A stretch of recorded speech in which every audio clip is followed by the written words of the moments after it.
ಮಾಡಿ ಹಾಗೂ ನಿಮ್ಮ ಧ್ವನಿಯನ್ನು ಕಾಪಾಡಿಕೊಳ್ಳಿ. ನಿರಂತರವಾಗಿ ನಡೀತಾನೆ ಇದೆ ಅನ್ನುವಂಥ ರಿಪೋರ್ಟು. ಇಂತಹ ಅದರಲ್ಲೂ ಪವಿತ್ರ ಸ್ಥಳದ ಬಳಪ ಇಲ್ಲಿ ಬಂದು ಏನೋ ಪ್ರಾಣತ್ಯಾಗ ಮಾಡ್ತಾರೆ ಅಂದ್ರೆ ಶ್ರೀಶೈಲ ಆಗಿರ್ಬೋದು, ನಮ್ಮ ಬಾಲಾಜಿ ತಿರುಪತಿ ಆಗಿರ್ಬೋದು, ಇನ್ನುಳಿದ ಕಡೆ ಇಷ್ಟಿಲ್ಲಲ್ಲ, ಯಾಕಿಲ್ಲ ಅನ್ನೋ ಪ್ರಶ್ನೆಯೂ ಸಹಿತ ನಮ್ಮ ಉಗ್ರಪ್ಪನವ್ರ ಕಮಿಷನ್ ಮಾಡಿದ್ದಿದೆ ಹಿಂದೆ. ಇದನ್ನೆಲ್ಲ ತನಿಖೆ ಯಾಕೆ ಆಗಬಾರ್ದು? ಸೌಜನ್ಯಾಳ ಹತ್ಯೆ ಬಗ್ಗೆ ಯಾಕೆ ನಮ್ಮ ತನಿಖೆ ಆಗಬಾರ್ದು? ಇವತ್ತನ್ನೆಲ್ಲ ಇಟ್ಕೊಂಡು ಇವತ್ತು ಮಹಿಳಾ ನಿಯೋಗ ಇದ್ದಿದ್ದು ತಮ್ಮ ಹೋರಾಟಗಾರ್ತಿಯನ್ನು ಕರ್ಕೊಂಡು ಇವತ್ತು ಅಂದರೆ ಈಗ ಹಿಂದೆ 2 ದಿನಗಳಿಂದ ಒತ್ತಡ ತಂದಿದ್ದಾರೆ. ಇದಕ್ಕೆ ಸಿದ್ದರಾಮಯ್ಯನವರು ಒಪ್ಪಿಗೆ ಸೂಚಿಸಿದ ಸುದ್ದಿಗಳಿದ್ದಾವೆ.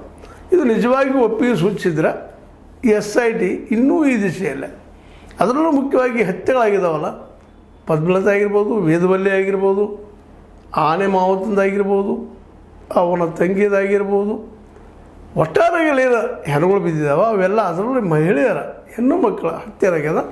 ಅದರ ಒಂದು ತನಿಖೆ ಆಗಿ ಅಷ್ಟೇ ಅಲ್ಲ, ಈಗಾಗಲೇ ಯಾರಿದ್ದಾರೆ ಅವ್ರ ಮೇಲೆ ಆರೋಪಗಳು ಇದ್ದಾವೆ, ಅವ್ರ ಮೇಲೆ ಆರೋಪ ಮಾಡ್ತಾನೆ ಇದ್ದಾರೆ.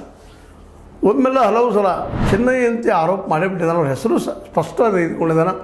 ನಂತರದಲ್ಲಿ ಹಿಂದೆ ಸರಿದಿರ್ಬೋದು, ಅವು ಯಾವುದೋ ಭಯದಿಂದ, ಜೀವ ಭಯನೋ ಮತ್ತೊಬ್ಬನೋ ಭಯನೋ ದುಡ್ಡಿನ ಆಸೆಯಿಂದನೋ ಬದಲಾವಣೆ ಆಗಿರ್ಬೋದು. ಯಾಕಂದ್ರೆ ಈ ಎಲ್ಲ ಕೇಸ್ಗಳು ನೇರವಾಗಿ ಅಲ್ಲೇ ಹೆಗ್ಗಡೆ ಅವ್ರ ಮನೆಗೆ ಹೋಗೋದ್ರಿಂದಾಗಿ ಅವರಿಂದ ಇವ್ರಿಗೆ ಲಾಭ ಆಗಿರ್ಬೋದು ಅಂತೇಳಿ ಈ ಮಹಿಳೆಯರ ವಾದ. ಹೀಗಾಗಿ ಇದು ಮುಂದೆ ಆಗ್ತಾ ಹೋಗಿ ಇದನ್ನೆಲ್ಲಿ ನೀವು ಗಾಳಿ ಗೋಪಾಲ ಮಾಡ್ತಾ ಇದ್ದೀರಾ?